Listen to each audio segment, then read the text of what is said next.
I do. Yeah, we're cool. Yeah, actually.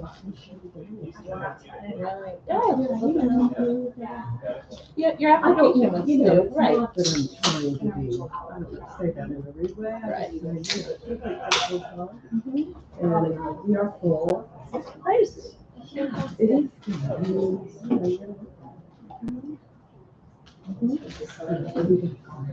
And I'm looking forward to getting to know them. And Yeah. so that's part of the Right. Here, when I sit there, I make. And he was asking if. So either one, You know, I brought my own slides too.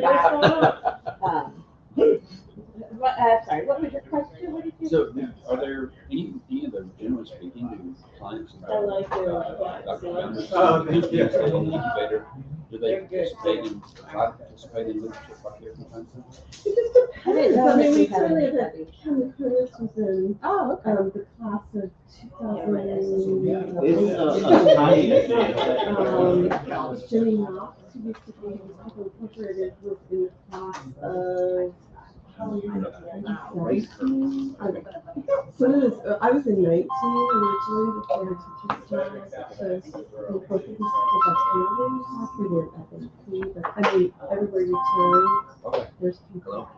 So at the top of my head, I have to put my thinking cap on of the people that have been in and out of MC, but you know, it's such a good starting point for businesses that if somebody succeeds, I am certainly an avenue for them to continue that connection. We had cancer because I had encouraged me to participate, so I can schedule it even. I've got a here in the county office right now. Yeah, I mean, it's part of the growth process, definitely. We finished with this meeting I'm at probably about understand that intimately. Although I've also been a nonprofit and now I'm a 501c3 leadership here. But yeah, you don't have so many hours in a day, so it has to be the right time because it is a commitment. Sure. I mean, not only to go through the 9-month class, 9, 10, it depends on when I do graduation. So you'll see 9, 10 months. So that's certainly a commitment. But then afterwards, I mean, our mission is to provide a community for engaged and connected leaders. So we pull back our alumni and try to keep them engaged. I mean, it's very social, but then I also ask each of the classes to continue that social connection. And, you know, just that's how you keep that, you know, pick up the phone and call if you've got something in your life that you need an answer, whether it's government or something else. I mentioned, oh, I'm sorry. I was saying, they mentioned to Eddie that you brought your last class over to us, and then afterwards, you guys went over to economic development today. Yeah, I mean, that's certainly one of my days, and that's why I'm here today, because the agriculture piece, obviously, that's another technical piece still. So, and we have a new director, agriculture in the county, you know, there's a lot of things, a lot of new and exciting things happening, you know, a lot of change. My job is to stay up on top of that. You know, what's going on. You know, you can't talk about that. It's nice, but you need to be outside of that. Through an organization. Will you ask them? Engage with people who are the players, you know, Keep your eyes and ears open. Right. Yeah. And I think it certainly has helped me as a business owner, and then certainly in my life, for me to be able to pick up the phone and stuff, or, you know, know what's kind of going on. I mean, There's too many puzzles. yeah, there's a lot of, and I don't mean it that way. I mean, that's why I'm not going to say it. It's so nice for this, nice to have your ear to the ground, and you know, it kind of helps me develop my program because I do tweak it every year. It's not always exactly the same.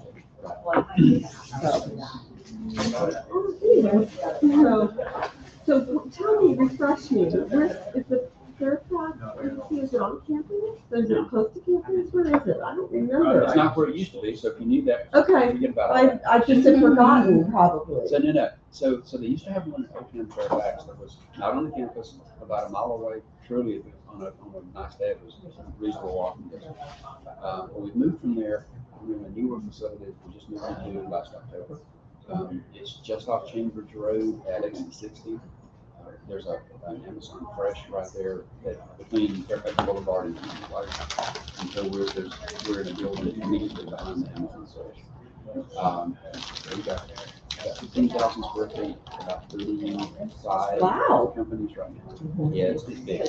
Wow. See, the other one was, believe it or not, was actually larger, but it was broken up where, our team and then like the SBDC, CDAC and all those guys, they were all on the first floor. All the companies were on 2, 3, 4. But the problem with that is you get to know the people or where we are, you have the opportunity to everybody. So we're still seeing some of that with Yeah, it's getting better all the time, don't you think? I hope. Yeah, I know. I'm in the research center here at Foundation. And I mean, some of these stuff away. I'm not. Sure, yeah. I have to say, because my study's like going on, and I just allow myself the flexibility. But I am an office person. I like to be, and we're feeling, and we're pushing to get this back up and going, and get people in, and some new personnel over there through this CNE, Nonprofit Excellence, I'm sure it's up, and they have a contract with population. So I like to do more collaboration, but it's taking a while. You know, like you said. Yeah. And some industries are never going to come back 100%. They're just not. You know, I'm hearing it out there when I talk to private business owners. A lot of companies say, okay, I don't really have a Well, that doesn't really work either because people have your skills. Thank you. You have where what you want to work. I'm really old. You know, I like those places. And we're a community outreach. I mean, they're there because we're outward facing. You know, in a lot of ways. Certainly the main.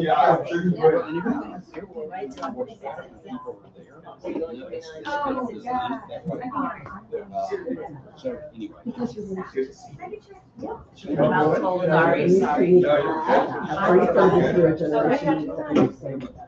It's funny, so we've got, about 2 months ago, we had our first student team come in, and actually it's a team of about 6 people from the campus. Generally speaking.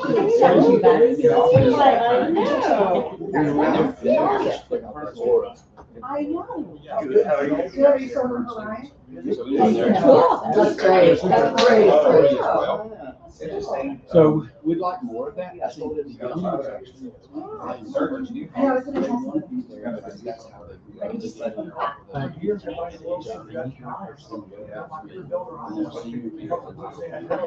how they lose the leadership. But, you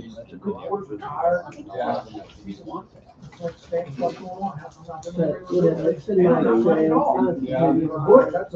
We can all learn from each other. You know, but I think, you know, I've got a 26-year-old, so. Yeah, so, Okay, so, you know, it's yes. it's interesting. Thankfully, she lives in the book for me. Anyway, good. No. Let's hear more about your work. Very good. We totally encourage people. I'm gonna, well, he's getting ready to start. I'm gonna share this with you. You know I did. Because it's like, come to Fairfax, I'd love to see your space. Oh, I'm gonna run over and get some business cards. I managed to come in here with that. I'm not sure if we match or flash. I'm sorry? I said, I'm not sure if we match or flash. Well, They their colors are really close.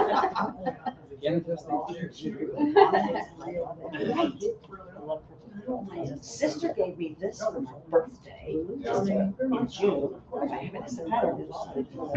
And then I found these online and they were like $10. Started And they moving turn out. out great. They go through the wash and go in times, and they're just like little gravy chives, which you know, I like. I love, cover it up.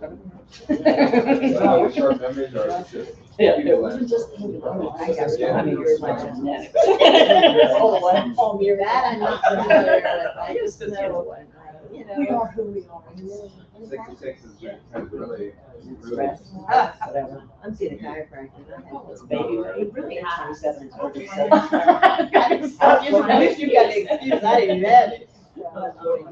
No. I'll tell you what. I'll send my nieces and nephews. Yeah, if you're ever, you know, since you're up here.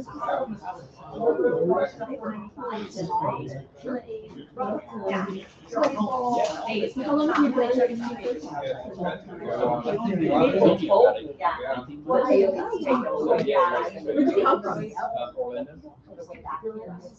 So.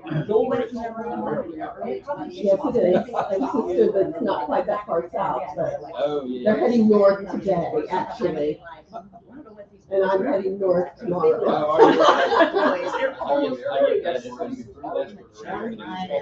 Luckily here. But, yeah. So it's, good time down there. Younger, were you able to go over? How did they All right, everybody, I think we can get going. We've got a few people that are on the way, but I know people are busy. I want to make sure that we leave enough time, obviously, for the presentation, but equally time for questions and answers, as I have no doubt there are going to be questions, and hopefully there'll be answers too. So, again, thank you for being here. My name is Alec Burnett. I'm with the Chamber of Commerce. Laura Coates is with me here today, and we're delighted to have Ryan and Eric speak on their respective businesses here from Open Road Renewables and James River Livestock. And we're going to be talking solar panels and sheep. So that's kind of a I probably should have marketed it that way. I think I missed that opportunity. As you all know, solar panels are obviously, or solar farms are definitely a topic of conversation in Fauquier. And we really appreciate these guys coming out and speaking to it. Thank you very much too. We've got Fauquier County here, Holly and Adam are here on the planning side of things. So that's great. Joel Bartman, thank you for your business owner down in Midland. I mean, obviously, everyone is here for a purpose. And we hope that that this presentation at least will, if not satisfy that purpose, at least satisfy and answer some questions.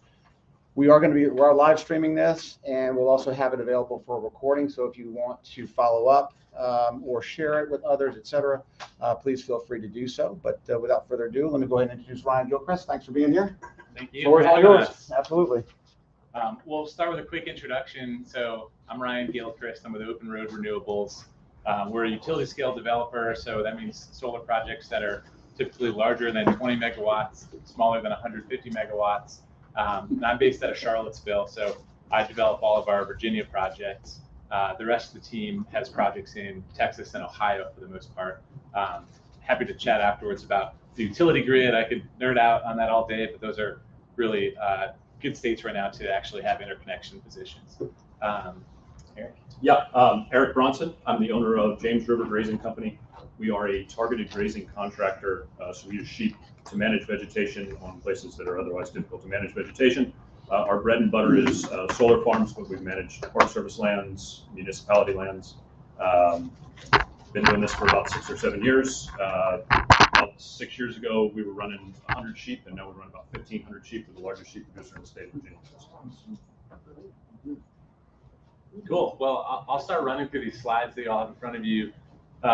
So yeah, let's advance to the first one. So this will be an overview of the project that we're proposing in the southern part of the county. It's just south of the airport, and it's on the Messick farm, so the Timbuktu farm that a lot of folks have heard about, and then Paul House, he owns the land on the northern half here. So it's about 2 miles south of Midland and 1 mile east of Highway 17. So it's far off of that statewide corridor, way out of the view shed.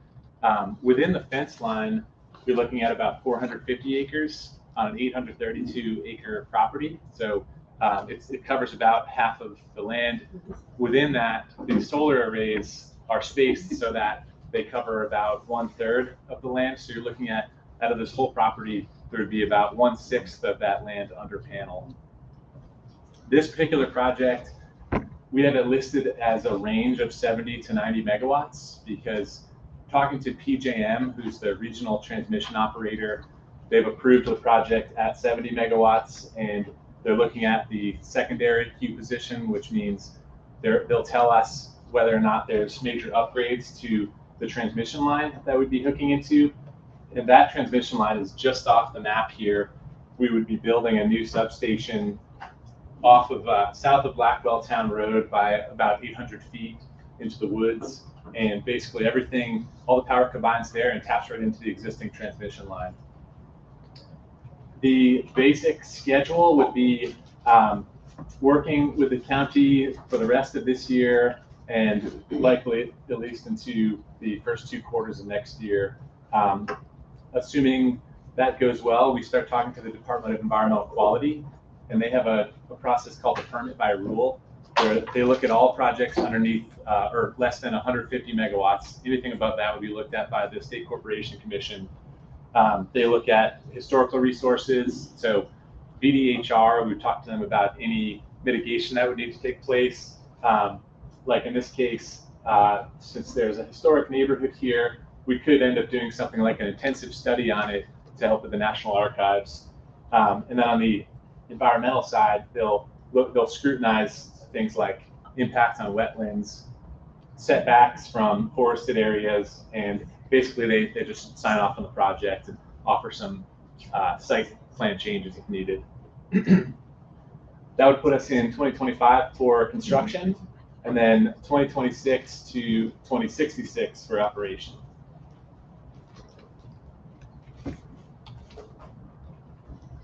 So this shows the same site area, but it just highlights where the water features are. So these are the areas that we're avoiding in the current site plan. This is called Brown's Run that comes in here as it enters the property. It's a floodplain, so we'd be avoiding that area. And then it continues up here. So it separates the project into a couple of different unique areas. So that plus the gas pipeline here, we essentially have 3 different sections where they would be fenced in separately, and the sheep would be run on those separate areas. One of the misconceptions about utility scale solar is that it requires a ton of grading and a ton of concrete. But a site like this that's really pancake flat, except for a small bit of topography on the west side, there's almost no grading necessary except for some of the stormwater features. So if you're building a small stormwater basin, obviously there's some excavating there. But on the concrete side, you're only putting any concrete under the inverters. So that's these little 8 by 4 foot pads. There's probably 20 of them throughout the site. Underneath the arrays, though, it's just piles driven into the ground, steel posts every couple hundred feet. Racking is installed on top of that, and then solar panels on top of the racking. And all the wiring is just trenched into the ground, so there's very little disturbance to topsoil. And in terms of soils on this site, the Type 1 soil survey that was done by the county, and then the follow-on private survey done by Dominion Soil Science, actually owned by the former county soil scientist, found that, so they classify into prime cropland, secondary cropland, prime pasture land, secondary pasture land. So out of those 4, prime cropland is the one that's really, really good for growing crops. So anything sort of below that, you would need to do all kinds of soil chemicals before every single growing season. And only 2% of this site was found as prime cropland.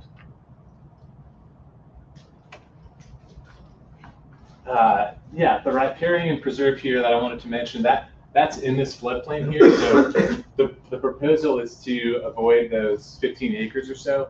And talking to the Soil and Water Conservation District, they've done some pilot projects where they reforest some areas around the county. And this would be a really nice pilot project for them. It would be somewhere on the order of 4,000 saplings that would be in those little tubes. I'm sure you've seen some projects like that. So that's how we'd be hoping to use that area. The other area that's largely unused is this parcel right here. We've pulled the panels back from that. Originally, we were showing it on every parcel, but we're talking to the Farm Bureau about potential research projects that could take place in that area. And lastly, the whole site would be planted with pollinators. So seed mixes that are conducive to attracting pollinators, but still conducive to forage. So there's one company called Monarch Vegetation Services that makes one called Fuzz and Buzz. That's what we're looking at right now. I'm sure by construction, that won't be the only one.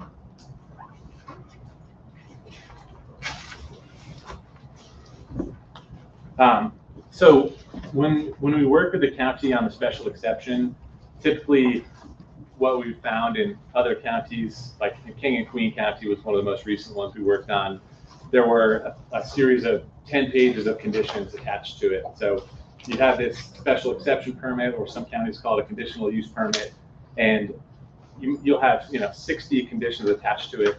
One of the conditions we're proposing here is a permanent preservation condition. So it would mean that at the end of the 40-year lifetime of the project, instead of most permits where you could potentially repanel the site at that point, you still have the rights to the permit, or the right to extend the permit. In this case, we're looking at a mechanism that would either be a condition to the special exception or something on the deed that would require that at the end of those 40 years, it's placed into a permanent conservation easement. That's it for that one. Yeah, so why don't you take it over there? So we'll just kind of walk through like the really high level solar grazing, and then I'll kind of touch on the specifics of this project and kind of why it's so unique. Just a little bit of background about myself. I went to Montana State University. I'm a Virginia native. Spent a couple years out west, kind of bounced around ranches, a lot of experience with cattle and sheep. Made the mistake of trying to get my wife to move to Montana in October, and there was like 6 inches of snow on the ground, so we live in Virginia now. So I started raising sheep about 7 years ago. I was raising cattle. I'm a first-generation farmer. I had a lot of trouble accessing land.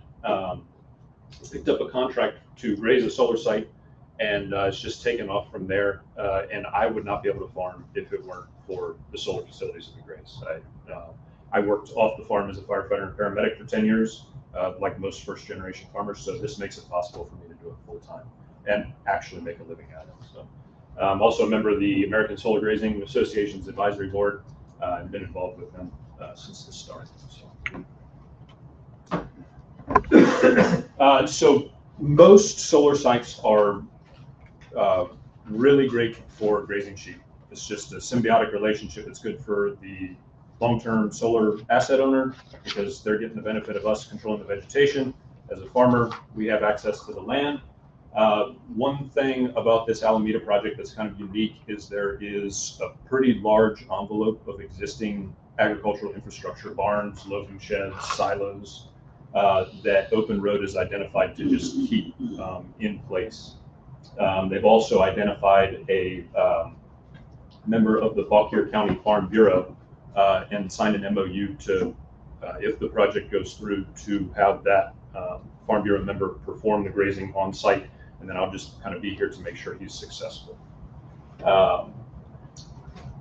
Early on, Open Road brought us in. We took a look at the property. We kind of gave them the information to build out, what solar grazing entails. And the most successful projects with solar grazing are ones like these, where it's identified from the get-go that additional infrastructure, if it's water, anything else the grazer needs, can be put into construction. So as far to my knowledge, this is one of the first projects I've seen where the developer has said from the get-go, we're going to use grazing and we want it to be the primary means of vegetation control. So that's what's pretty unique about this project.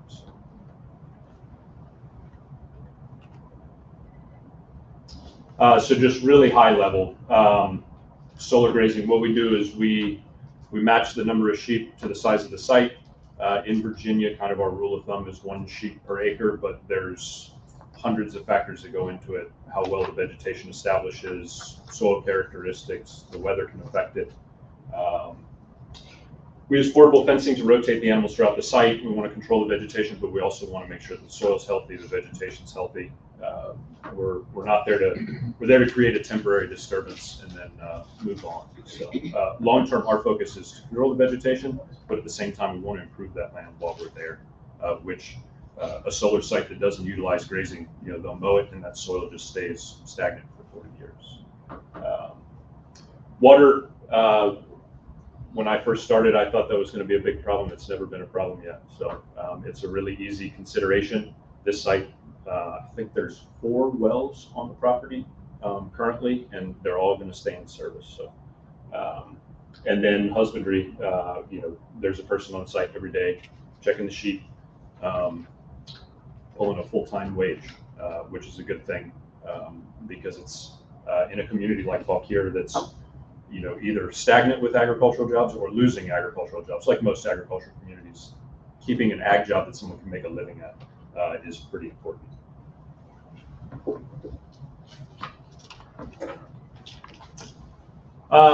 So we'll just kind of walk through. I think we're going to have a little Q&A at the end of this, but just to kind of get everyone's minds thinking about it. Sheep management, there's a lot of things that go into that.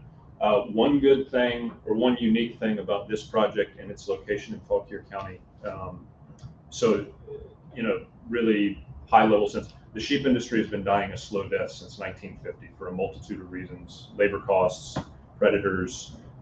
We sent all the guys in World War II to Europe and fed them mutton, and they came back and they didn't even want to eat prime lamb. So on the flip side, COVID has helped the lamb or the sheep industry because millennials, younger folks are now, everybody was cooking at home. They're trying more exotic dishes, even though lamb's not all that exotic. And we also have a booming ethnic population, which is the largest consumer of lamb. So here in the Mid-Atlantic, our main market is that ethnic market in New York City. So not only does, for instance, Fauquier Livestock Exchange, which is one of the public auction houses, I believe, is there one in Bealeton too? Is there another? Are there 2 auction yards in Fauquier? Culpeper. Okay. So whether it's Winchester, Fauquier Livestock Exchange, Culpeper, even as far south as where we're located, Blackstone, all those public auction yards, most of the time the lambs that are sold there go to the largest sheep market in the country, which is in New Holland, Pennsylvania, which is 4.5 hours from here. So every Monday, 6,000 sheep and goats are sold at New Holland. So here we're close enough that that market's tappable. And then on the retail marketing side, not only does Fauquier have a pretty robust local ag industry where producers can market into the retail side because you have the Fauquier's finest processor, but we're sandwiched in between DC, Virginia Beach, Richmond. So you have a lot of ethnic markets that you can tap into individually. But that's just the sheep industry flyover. The nitty gritty and just kind of some silver bullets, grazing is not a 100% solution. There's still a little bit of mowing, but when you can cut out 95, 75, 80% of that cost to the long-term asset owner, it's a win-win for everybody. And then PR, optics, welfare. At the end of the day, it's no longer in row crops, but it's still in agricultural production, and that was always a focus of mine, was keeping the land in production, even though it's a different use. So, I think that should be. Yeah, we can dive into this a little bit more in the Q&A, but for that Farm Bureau member, if this project goes through, there are 2 sources of income. So traditionally, a lamb producer gets paid once a year when he sells those lambs after weaning. So you get 1 check a year, which as a business owner is really tough to cash flow. So you're either living off of a large line of credit from a bank, or unless you got really deep pockets, which I don't, it's really tough to do. So when you have that vegetation management income, so the solar site owner is paying the grazer to maintain the vegetation, just like you would a mowing company. So you get paid monthly, quarterly, which totally changes the cash flow of an agricultural operation. And then you still have the ability to tap into those land sales, which for me, I treat that like a bonus. I don't have to depend on it to pay employees, insurance, fuel, none of that. So for me as an agricultural producer, not having that, that short-term debt hanging over my head really helps me sleep at night. And touching on the cash flow differences, each of those streams of income have different management considerations. Some selling lambs is more labor intensive than just grazing, but they both have their advantages. One thing I like to touch on with solar grazing compared to, for this site, it's in row crops, so corn, soybeans, winter wheat, which is a global trade. So that grain isn't marketed, more often than not, is not marketed in Fauquier County. There's no grain elevator. It probably goes to the Port of Richmond. So there's no like localized market. Nobody has like a favorite soybean recipe, family soybean recipe. So the same thing, most of those inputs in row crop agriculture in the Commonwealth come from a centralized location. So a Nutrien, Pioneer Seeds, something like that. So it may or may not be in Fauquier County. So that spending is most likely, more often than not, leaving the county or leaving the area. With solar grazing, I don't have the ability to go 6 counties over to buy hay. It's so cost prohibitive. So I have to buy, for instance, my site in Charles City, I buy from someone 2 miles down the road. It's cheaper, the freight is cheaper, it's a product that's adapted to the area. Same thing, vet supplies, fencing equipment, if we've got to fix a water pipe, I'm not going to drive 3 counties over to go buy that. I'm going to go to the co-op that's 2 miles down the street. And that's not, it's never a battle between row crop and solar grazing, but the impact of the dollars spent stays more local with solar grazing, which is something, and I make an effort to spend every dollar I can as close as I can. And unfortunately, again, it's not all roses. Like most agricultural business models, it's capital intensive. Whether it's row crops or sheep or greenhouses, anything, it takes a lot of money to get started. But having access to land and not having to rent it or buy it gives a producer, like the Farm Bureau member, the opportunity to free up that capital to spend on what he needs to produce versus worrying about access to land.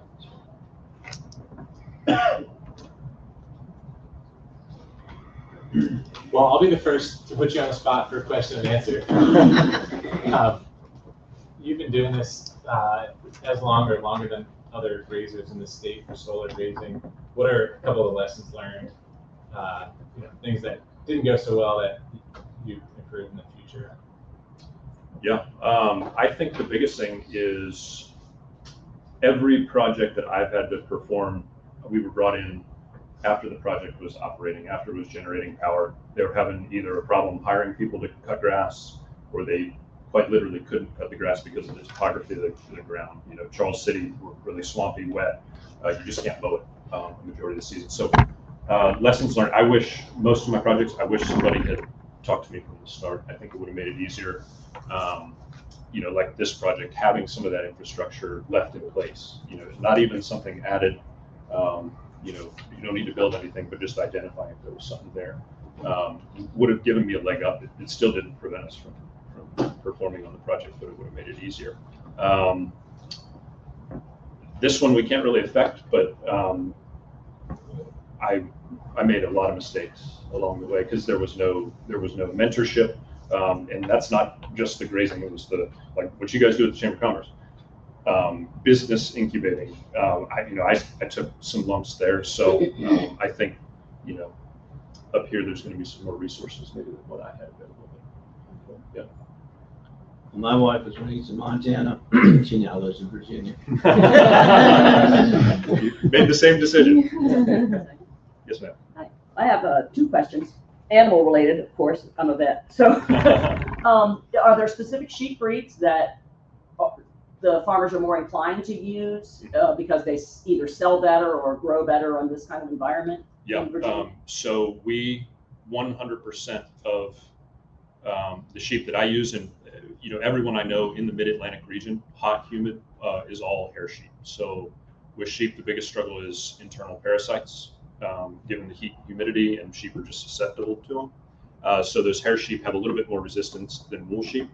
Also, wool sheep, there's really no industry for wool unless you have 5,000 sheep and you're in the Western U.S. So yeah, I'd say pretty pretty much here it's exclusively hair sheep, and the ethnic market favors a smaller hair sheep lamb than a larger 100-pound lamb. And the fencing sounds like it'll keep the sheep in, but certainly not keep predation out. Are they using livestock guardian dogs? Yeah, we use this one, we probably have 4 or 5. It really depends on the site. What I found is really just the quality of that perimeter fencing. Some fencing contractors are better than others. More often than not, we can get by with a lower ratio of guard dogs, but we do use guard dogs everywhere, which is a big consideration on solar because guard dogs aren't always friendly, but a site even of this size would have several full-time solar technicians. So they're in and out every day. They pet our dogs. So we have to be really cognizant of the fact that those dogs have to be friendly from a liability standpoint. Using more Anatolians? Everything we got is short hair. Just the heat and humidity. It'd be tough to use Pyrenees down here. Well, Pyrenees wander off anyway. They don't want to just stay in place. Thank you. Yes, ma'am. So when you move your sheep to the high ground in the summer, like they do in the west, I wish. move them to the mountains over in Shenandoah. I wish. It would make it a whole lot easier. As far as the project itself, are you ready for questions on your side? Sure, yeah, either side. Okay, so this is utility grade, is a contractor with the utility? No, it's not contracted to the utility at this point, but it would be before construction. Okay. And I guess the question there was if you're looking at use of the IRA funds for this facility, have you looked at any of that? Probably for this, it would just be what's been going on for 10 years, which is a 30% investment tax credit. Same thing you get for your home system.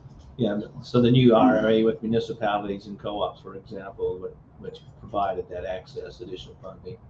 Yeah, the biggest change for municipalities, for example, is you can get a power purchase agreement essentially for a very small system. So you're making a production tax credit on top of the investment tax credit. So you're making not only the money from selling the power, but also an additional tax credit for that. That applies to mostly smaller projects like community solar, which is on the sub 2 megawatt level. Yeah, I'm familiar with those. Yeah.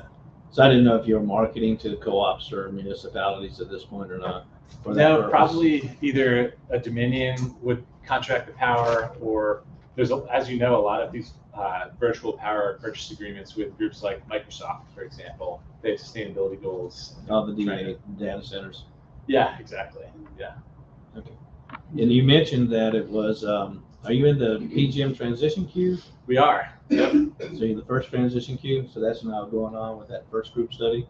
So this was finished before the transition. So okay. Along with a block of projects that was tendered the interconnection agreement between July and September, you're going to see a lot of projects either proceed, place a large deposit, or drop out and allow that next queue. So after this round of projects that are looking to COD in 2025, 2026, the next projects you'll see are 2030 projects. 28, 30, that's what they were saying. Yeah, PJM will finally clear out this study queue of thousands of projects who rushed in the last few years. This and a couple other Virginia projects, the ones I'm working on, are all the ones that are right now signing interconnection agreements. With the change in the impervious surfacing that DEQ is looking at, does this have an impact with that? It does. And the county is its own stormwater authority, and they've confirmed that regardless of how the DEQ turns out, whether or not they actually look at it as impervious or somewhere in between, the county's stormwater guidelines will take that strict approach. Okay, that it'll affect the wetlands. That's why I was wondering how you're mitigating, or if there were any mitigation issues with that. Yeah, we would probably just need more stormwater basins, more temporary fencing during construction, just to, even if there's a 500-year storm event, we'd be good. It wouldn't have so much of an effect on the delineated wetlands. It would be more adding stormwater. It would be additional stormwater features over top of what would be needed for it. Yeah, the collection points would change on the site. Yeah, and the calculation. You mentioned Dominion Energy, and I know there's a solar farm in Remington, down that way. Who decides, like, if it's going to go to Dominion, and how do you contact? Because I tried to get in touch with them because it's right next to a quarry, so there's a lot of dust, and the degradation of the solar panels. We're an exterior cleaning company. We've been getting into solar panel cleaning. Okay. So could you tell anything about the degradation of the solar panels with dust, or maybe with the hair from the sheep? how long. You said they last 40 years, but we just cleaned one. It had some oxidization on it that didn't really come off with multiple cleanings. Can you elaborate on some of those topics, please? Sure. In an area that's not a quarry, you're not seeing a lot of dust. Typically the rainfall is enough, but in some cases, maybe once every couple of years, we might need someone to come out and clean them. The panels are warranted for 25 years. So if there was a poor choice on the panel quality, you might want to replace them. We, as one of the conditions to the permit, we would propose that only tier 1 modules would be used. So those are the best in the industry right now. So if the project's approved and moves forward, we're having to meet all those conditions, including showing when we're sourcing modules that they're the highest quality. Does that answer? Well, yeah, to a certain extent, it answered a lot of those. But so, just generally speaking, with the rain that cleans it, dust will affect it, solar output based on whatever's on there. Very much so. It's in the owner's, they want to clean it as much as possible. Yeah. And then how did you choose that area by Messick Farm and Timbuktu? Did you just do sites overviews or? A lot of GIS work. So we start with the backbone of the transmission system for the entire state, and then we start layering on other constraints like wetlands, topography, and what we found in Fauquier County is what all of our competitors found. The only 3 sites that we found were the ones that Torch is proposing to the east, that we're proposing where we are, and then AES is proposing one to the west around Route 17. So we all came to the same conclusion that there are basically 3 sites that are able to be utilized for solar in the county. Thank you. So what's your ROI on an installation like this? About a decade or so. About a decade. Yep. And have you considered, rather than using farmland or at least in addition to using like parking areas, where commuter parking's more in the Northern Virginia area where you need shade anyway? Absolutely. Yeah, we're going to need all of that. Rooftop residential, rooftop commercial, parking decks, installing on top of water canals in the western U.S. is something that's taking off. We're going to need utility scale solar as well if we're going to have a meaningful impact on the grid. Wouldn't that be a good place to start? I mean, the sheep would be, it makes it a lot more palatable, I think, to keep it in that ag. I'm just curious whether power is a big issue. Yeah, the other benefit of utility scale is we're selling power at 4 cents a kilowatt hour, whereas a rooftop system is probably more like 13 or 14. A large parking deck would be 7 or 8. So it just doesn't have the economies. You're making the grid more expensive at that point. Then on the sheep side, have you considered farm to table type programs that may be good for this community? Yeah, I think it's, I've been helping Open Road with this project for about 2 years now. And I think that's been a discussion from the start. I think I mentioned it. I'm always a little bit, not blown away, but I'm always happy to see that Fauquier has a really robust local market for everything. It's been discussed since day one. So yeah, I think should it go through the Farm Bureau, members going to have every opportunity to tap into that. Do you use goats at all for any areas, or to keep some of that vegetation? Just reminded me that some especially goats might be they eat different. Yeah, they do. Goats are tough. I mean, those, because some of those solar panels, even though they tilt, some of them, the leading edge would be 3 feet off the ground, and they're going to be on top of that thing. Over the fence on its way to Opal. I understand in the fence very well. I've seen a couple sites. I will say I've seen a couple sites outside the perimeter fence that would really benefit from some of that. That's most of what we do is finding those situations to graze. A question for you on back on the sheep kind of attrition, right? I mean, obviously the sheep aren't what they're not going to be there for 40 years. How does that work as far as what's the lifespan of that sheep before it's off the market, and then how do you backfill? Is that coming from an area outside of Fauquier? Are there opportunities to have other farmers in Fauquier raise those sheep that would eventually then stay in Fauquier to, again, create a larger network of reciprocal benefit back to the county? Yeah, that's a good question. There's mature ewes. That's the female. She'll live for 7 to 9 years, and then she'll produce lambs each year. They reproduce at a rate we hope above 120%. So if you have 100 sheep, they're going to have 120 lambs every single year. Out of that, in theory, it'll be half and half. Half will be females, half will be males. Mm-hmm. We'll retain as many females as we need to replace, either what ages out or we have to cull for bad health or, any number of reasons. And then what's left over is sold into the meat market. I definitely think the good thing about solar grazing is it's still so new, but there are so many adjacent veterinarians. There are very few veterinarians that work on sheep. I can only think of maybe 1 or 2 in the state that have expertise.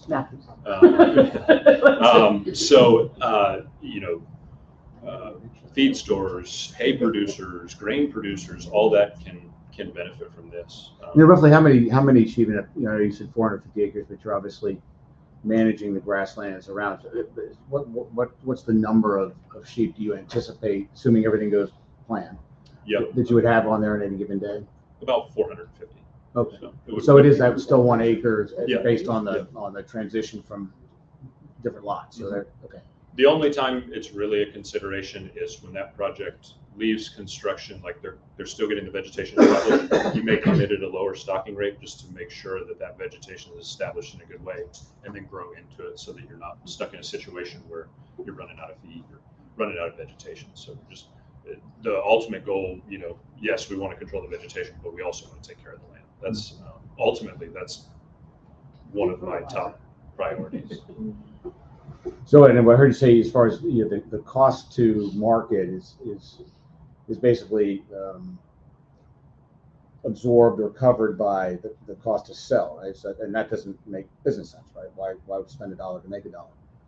But it's the relationship that you're having with Open Road in this perspective, because you're theoretically renting the mower, for lack of a 4-legged mower, and so it's that additional, incremental income above and beyond what you might get at market price at time to slaughter, right? So you're just kind of paying for the use of the land, but the land is always, the sheep is always going to be yours. Yep. Okay. So he keeps that. That's an asset on your balance sheet. Right. It's a long-term depreciable asset on your balance sheet. Yes. So he has the access to the sheep. He has a free place to run them, and they're paying him to be there. As opposed to like a traditional, beef cattle producer in Fauquier County, you're paying someone. I don't know what land rent's for around here, but it's certainly not cheap. No. And plays into that. I would say the vast majority of producers here in Fauquier are not full-time farmers, even if they're large. So this gives a person, a full-time position to make, like I mentioned, a livable wage. Just a range of costs, and it really depends on how the agreement is structured. But most of the vegetation contracts will pay a producer somewhere between $100 to $300 an acre per year to maintain the vegetation. So it also keeps or helps to sustain, what has been a cultural asset or amenity of our county. Yeah. The future farmers. So. Is there a question? So my question was, so you're going to have a local person who sounds like they're going to be running, are you a consultant between the two? Yeah. How? Okay. So Open Road brought me on basically because when they started this project, the project was well started before I came on to help them, but they identified that not only was the infrastructure in place, but I think they read the room in Fauquier County, and they're like, if we're going to take land out of production, it's got to stay in production. If we're going to take it out of one form of production, we got to keep it in production. So they approached me, and then as the project grew, I mentioned it in the slides, but one thing with solar grazer, you can't just take a sheep farmer and make them a solar grazer. I'm not saying that it's that complex. I don't do anything magical, but you're doing something different than just raising sheep on grandpa's farm with 50 of them. Managing 500 sheep is different. You're balancing the solar company personnel, you're balance it. You got to know the solar equipment. It's a bigger thing. So open road, when they also read the room and knew that a local producer needed to be involved. You know, I don't want to come up here and graze every day, you know. So I'm and here. It just makes more sense. Yeah. Having somebody who lives 10 minutes from where that solar farm is makes a lot more sense. Well, I'm actually shocked that they graze. I don't know what I thought. I thought maybe like you just designated. I'm shocked that they graze in and around the solar panels, because we raised 2 sheep and ate it. It was very good. I agree with you. I think there's been like Whenever you look at that local. like a renaissance of 4-H is back around. of land eating. But I mean, we had our own struggles with containing them. And the good thing is on these solar projects, the perimeter fence is 6 foot tall. And I mean, there are gaps that let predators in, but you know, as far as sheep getting out, it's not. Well, I just would think they could be, I mean, like destructive to the equipment, rubbing against it, itching. Yeah, they're actually compared to, you know, a couple of temporary employees on mowers on a. Okay. 6 you would be very surprised how much damage a tractor or a mower of a 15-foot bush hog does. And that's not to say I never sell, you know, the perfect story. We've broken, I think in 7 years, we've broken maybe 4 panels, and that was just really low installations. The sheep just like either, I don't know if they bumped up against it, ran through it, but you know, mowing on a large site like this, they could break 50 panels while they're mowing. You know, it's possible, it happens, you know, it's just, that's part of livestock. Cost of doing business. Yeah. But to answer your question, I'm just here to make sure if the project goes through that Farm Bureau member has all the resources that he has to help. I'm, you know, here to make sure he's successful. And you said you already did find the farmer, or you guys are recruiting? We did at the actually at the 2022 county fair. We were in touch with Tim Mize, who is the ag extension agent from Virginia Tech, but at the time was the president of the Farm Bureau. He said, "Yeah, come on down, meet a few people." We pulled out some fold-out chairs at the back of the pickup truck, sat there and met 5 guys. They all kind of gave us a very straight face. We weren't sure if we were wanted in the community at all. But one of them followed up, and he runs livestock, so mostly cattle, but also some sheep right now. He's in a good position because, well, in a unique position because he's a young guy, and he really wants to make this his business, but it's hard to do if you don't inherit land. So, you know, he's on a farm right now. He's basically, you know, having the landowner tell him how to run the business. So he's really excited about it. We're excited to work with him. And then you'll be basically his mentor for a while. So let me play devil's advocate here just because I got to ask this question. Not that I would ever expect it to happen, but 40-year lease, what happens? Let's just worst case scenario, right? Something happens to open roads or open road renewables, or something happens to James River Grazing, where, you know, the management of the area, whether it be the land and or the panels themselves, all of a sudden now becomes an issue. You got 450 acres of 450 sheep and however many solar panels. What's the I guess contingency plan? You know, should again, you know, something disastrous happen to either one or worse yet, both of your companies. Yeah, no, we expect that as part of the permitting process, there'll be a decommissioning bond put in place. So that'll be reassessed every few years. So there would be, you know, $10 million or more that is set aside to decommission the solar farm in that emergency situation. But in reality, it's so capital intensive up front, and then it's just producing power and generating revenue for 40 years that if something happened to the long-term owner, there's 10 more behind them that want to step into that. You know, so, but there is the backstop of the decommissioning. So I've had a couple of conversations where that's kind of come up, and I think it's certainly a fair question to ask, because you know, the community, you know, this is something new, and just because it's there doesn't mean it will always be there. There's always going to be concerns, whether it be, you know, anything leaching from the panels into the soil, or the longevity, or the business strength of the companies that run it or manage it. So I think the decommissioning of the bond is obviously something that is put in place to manage should that happen. And I think that's a good kind of public service announcement that probably needs to be Yeah, that's a good point. Be run up the flagpole a little bit higher. Well, the sheep are gonna spend their life on that one solar farm. They're not gonna graze on other solar farms No. around there. And that's unique, a smaller project. Yeah. You know, a lot of them in North Carolina are 40 or 50 acres and they're trucked around. Yeah. all And the you time. may not even have a local producer, you know, which if you can't find somebody locally, it's acceptable. But basically, this project is just, it's a sheep farm with solar panels on top. So. Just because I don't know much about this whole system, so the solar panels collect energy, they sell to Dominion, and then Dominion powers Fauquier. Is that how that works? Same as any other power plant. So you're feeding power into the grid.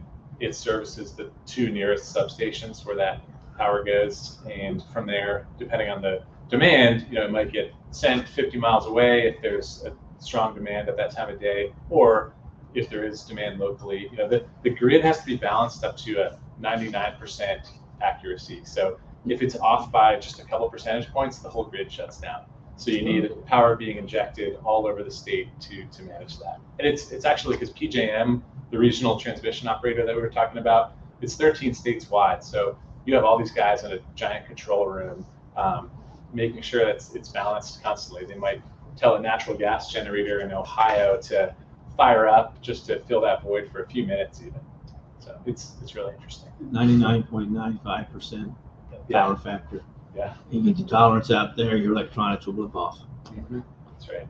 So it's not 90%. Even much less than 1%. So is your sheep grazing a qualifier in your permit application? Like if 2 years something doesn't work out, how do you mitigate? Yeah, so that would be another one of the conditions. The way it's written now that we're proposing, it says that sheep grazing will be the primary means of vegetation management. Well, if you're using pollination type products, they only grow to about 3 foot tall anyway. Yep. So I mean, they could sit there in fallow, so to speak, fallow state. You can put up honey hives if you wanted to. Yeah. And that's another thing, and I'll brag on Open Road.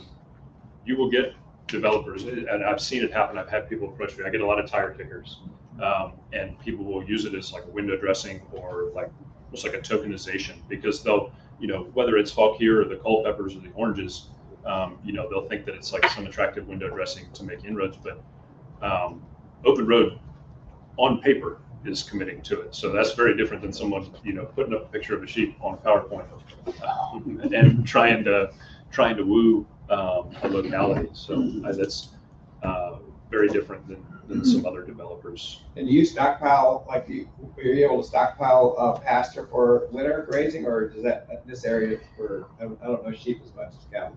So it's possible. That is, you get into some really high level management there, because you're still managing, you're trying to keep that vegetation within spec.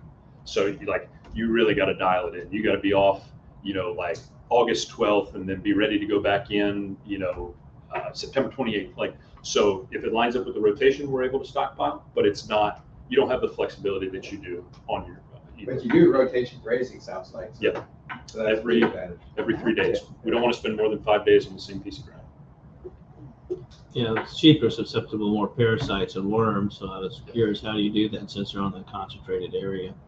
Yeah, You know, so usually your rotation is a little bit broader to spread that cycle out between the larva. yeah, and there's a veterinarian in the room, so I got to watch what I say. She's going to fact check me. So there's a couple things we treat with anthelmintics, dewormers, and that's like on a case by case basis. So like back in the day, they would just blanket treat everything resistance to dewormers that's happening, just like antibiotic resistance. The rotation. That's why I said we never want to spend more than 5 days on the same piece of ground, because then you run more risk of them consuming the larva as the plant gets lower, the larva are on the bottom of the plant at the root base most of the time. And so they're consuming more of it. And then we want to rest it for a minimum of 30 days, and then ideally 45 plus. If we can get 90 days of rest, that's great for the grass, it's great for the animals. So that rest allows the larva to die off. The sheep are always going to have some larva, you know, floating around in them. But if we can let the larvae die off so they're not being persistently infected, that's the biggest thing. And it's better for the grass. I was thinking, you get 450 sheep, you get 450 acres. So you're almost going to set up a paddock style you're gonna have to have multiple paddocks. Now, you said 3, but to me, that didn't seem to be enough for that rotation. That's just the perimeter fencing. So there's, I believe that's where the wildlife corridors and the gas pipelines, some of those features run through. So it'll be 3 perimeter fence, but there you could just open gates on each side to walk across. But you're gonna have fencing on between. There's gonna be paddock. portable fencing within, yeah. So those 450 sheep, depending on the time of year, in the spring, in May, those 450 sheep might be on 10 acres. Now, right now, not a ton of rain, it's drier, they might be on 20 acres, 30 acres. That's where that kind of dialing in the grazing magic. How easy is it to move those temporary fences?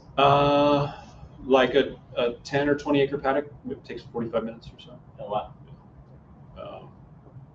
It's very quick. For this particular project, how many jobs would be generated? Yeah, during construction, probably about 100.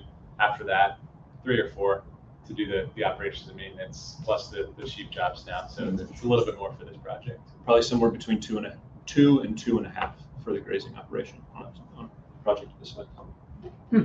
So a farmer could consistently have another location and be working a lot of different livestock and then check on the sheep a couple times a day. Or have a part-time employee help or a full-time employee even. Yeah. Any plans to, it might be early, but any plans to get the local 4-H and the cooperative extension and that element involved?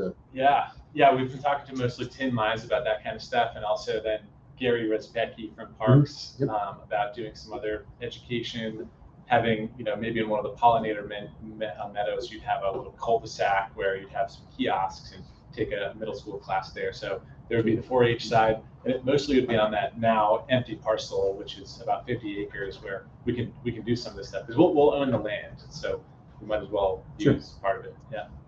Do you have plans for future expansion, more farms like this? So we're working assuming this goes right through and smoothly. Yeah, we've done 5 in the state so far. We're doing several in Ohio right now, and then upwards of probably 2 or 3 more in the state before this transition queue kicks in, where we don't have any projects that are stalled for those 5 years. So we'll have to reassess our strategy at that point. Okay. Yeah. So, plenty so to do other future potential sheep farmers don't need to contact you yet to get on the list. We have 2 other potentials that are, one of them is slightly ahead of this project for permitting, and the other one is slightly behind it. So yeah, give them my contact information. One of them's in Isle of Wight, and then the other one's on the Northern Neck. So. What's the neighbor's response to this? I'm just curious. Can you see anything from? I'm looking at the aerial. It's hard. We're in real estate, so solar farms are not necessarily. Yeah, I was going to ask the same question too, because the one in Remington, you wouldn't even know it's there at all. Yeah, but I did sell a piece of land that was adjacent to the solar farm, and that was a huge deterrent for someone who want to build a house adjacent to a solar farm. Yeah, even if you can't see it, I think it's a stigma. There's a lot of questions that neighbors have. Things like, does it put off EMF? Are there toxic chemicals? The answer to all those questions is no. So as long as you can't see it, there's really no impact on the neighbors. Much quieter than wind. So, yeah, and for a site like this, it's close to the airport. The airport won't be able to expand if we're there. You're not going to see a bunch of convenience stores. You won't see residential subdevelopment where it's a bunch of blacktop all of a sudden, especially because of the permanent preservation at the end of the 40 years. It will keep those homes very valuable. But of course, there are questions right now. And it's a mix. Some of the neighbors have a lot more questions than others, but a lot of folks have agreed. They don't want to see other types of development there. So that's it. I hear that question come up a lot too, and I think one thing, Ryan can probably speak to this a little bit more, but I've spent a lot of time on a lot of solar sites, and I think especially in the Commonwealth, one of the things that happened is there was 5 or 6 years ago, there was like a slate of like 20 megawatt projects. I think they were still very much like figuring out best management practices. When you look at, so this project, is it 200-foot buffers proposed? Yeah, so this will be a 200-foot setback from the road to the fence. And within that, there'll be 3 rows of trees, and each tree is planted 10 feet apart. So I think what you're getting at is some of the aesthetics of existing solar farms aren't great. They're chain link fence with barbed wire. We're proposing a different style fence where it blends in with the neighborhood. We're proposing actually planting 3 rows of trees instead of, Remington, like you said, it's there. They have a couple rows of trees, but they weren't really kept up. So if you're looking for a local example, It's like real wild there. yeah. So there aren't a lot of great examples because other counties haven't done as good of a job looking at what makes sense for the level of plantings around the edge of it. It's expensive, so if you don't have that in the permit conditions, the builder is not going to do it. So I'm impressed with Fauquier County to this point of making sure that they ask the right questions and give us feedback on 3 rows of trees. That might do it, What about migratory birds? Any impact on the flight paths for migratory birds? So there's no thermal effect above the panels as long as the vegetation. It's few, when they come in, especially waterfowl. So you're wondering if they would come down and Do land on the they panels? affected? Yeah, I mean, how's that affect, or does it have any impact? I'm not certain. Well, there's a number of different water pockets in your facility that, waterfowl might use the migratory. I can't speak to the research because I don't think any research has truly been done. I think they've had some really just looking at the highest level impact. I don't think they've done any mortality, morbidity rates of waterfowl. I can only speak to this from what I've seen with my own eyes. There's no verified research for this, but one of my large sites is about 2 square miles, 1,300 acres, and I think they had to disturb about 2,200 acres. It's in Charles City County. It has a large, it's 2.5 miles north of the James River, below the fall line at Richmond. It's got a large, it's called West Run. It's a wetlands that drains into Harrison Lake, and Harrison Lake goes into the James River, very close by. So very significant wildlife corridor right on the James River. And that site has a lot of wet retention ponds. And I mean, again, no research, but those things are full of geese and ducks every day. I think a lot of people also too assume that once they build the solar site, it just becomes this sterile environment. But that site we've got within the fence, I can tell you coyotes get in, turkeys, quail. We've got bobwhite quail on that site. Our biggest predator on that site is bald eagles because they'll just sit. They left native buffers. That site has a 100-foot buffer between the road and the rest of the site, and those bald eagles will just sit in the trees and wait for a baby lamb to walk out. So, people have this idea that once the fence goes up, it just becomes a toxic wasteland, I guess. But it's I wasn't worried about sterility. It's just the impact of flight paths, layover areas that the migratory birds have. And the site. I'm sure somebody's probably gearing up to do a research project. I know when I travel out west, you'll see. I took my wife out west, and she was looking at it. That's a nice big lake. I didn't tell her it was a solar farm. So, when you look at it, it looks like water. It looks like a water sheen. And then we got closer. I go, there's your lake, sitting about 3 foot above the grade. Yes. One comment and one question. So you said that electromagnetic field isn't generated, but your literature says all electrical facilities generate EMF. So just a comment that you said it doesn't. That's not my question. That's not why. Oh, okay. That's fine. My question is around the groundwater in your literature here. Thank you for addressing it. You mentioned that average rainfall is enough to clean the panels. However, if there was below average rainfall or none, how much groundwater in a year would you need to keep the panels clean? So it would depend on the rainfall. If there is none. We probably would have to wash them once or twice. Yeah. So there are existing wells on site, so we're not pulling from the whole neighborhood. But I can try to get back to you on a number. I know out west. Yeah, there might be some good case studies out west where they actually do have to wash panels. So. Yeah, it'd be good to know just the groundwater because in certain parts of our county, especially in the northern part, that's not in the northern part of the county, groundwater is a concern. Mm-hmm. For sure. And on that note, will they be using any herbicides in addition to what the sheep can eat? That's another thing we're addressing through conditions. So it'll be no pesticides or herbicides. That's condition number 16 or whatever it is. None of the sites that iGrace currently use any herbicides. That's a company specific, every company is different, but none of between the sheep and a little bit of mowing that we do, no herbicides are needed. Because you're trying to bring the pollinators in. They go and kill everything that they will. We're going to be posting, obviously, the project we actually already have up on our website, but is there a dedicated space where the public can go and, intuitively, and understand the Alameda project overall, just to, again, just drive awareness of it? We're finishing up the website now. I was hoping to have that today, a little QR code for that, but that should be in the next couple of weeks. Just let me know, and then we can we'll obviously share it with this group here, and we'll share it to the general business community and the rest, the entire community. Actually. Yeah, I think it'll just be alamedasolar.com. Okay. We've reserved a couple of domains. I think that one was available. Okay. Yeah. Great. Yes. My last question, I swear. That's okay. And this is just because I'm naive. So 40 years goes by, it's a great project. Hopefully I'm still here. It goes into conservation. Why 40 years? I'm just naively like, we're not going to have the energy problem solved in 40 years. And so if it's a productive site, why is there a limit on 40 years?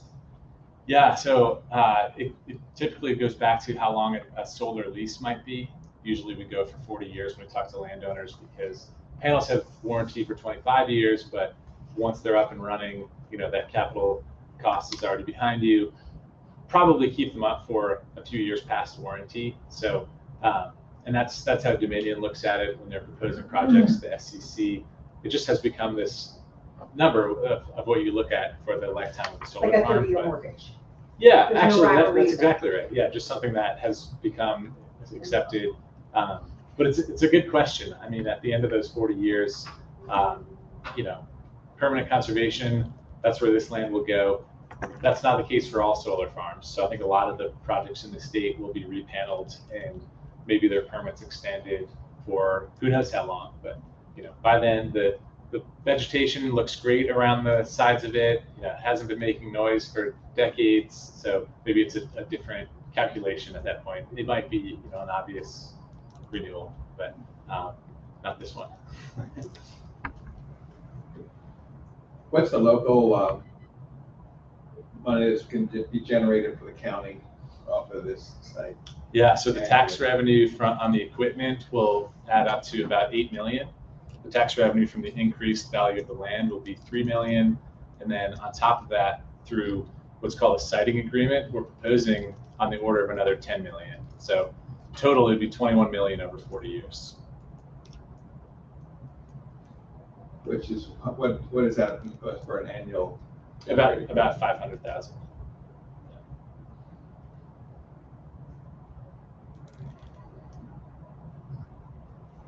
And your next steps are, I know you went briefly through the timeline. I know we got, obviously the county is represented here. So where do you go next after this? So first we apply for the comprehensive plan compliance review, which most likely would be on the planning commission agenda this fall. And if that goes well, we would then apply for the special exception permit, which would be early 2024. We found in most localities that takes anywhere between 3 and 9 months. So working closely with planning commission and supervisors to try to make it through.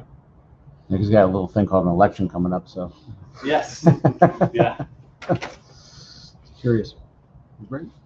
Anybody else have any other questions or comments? Jokes to tell, songs to sing, Joel? Well, I want to personally thank you, and also on behalf of Chamber of Commerce for coming out and spending some time with us. It's obviously a very topical topic, and great questions, and hopefully got good answers. But let us know about the website and any other additional information that we can go ahead and post and make available to everybody. But thank you very much. Thank you for having us. And if anyone has questions or wants to talk afterwards, talk about your reservations or support of the project, then please, I'll be hanging out. So please come by. Great. Thank you very much. Awesome. Very good.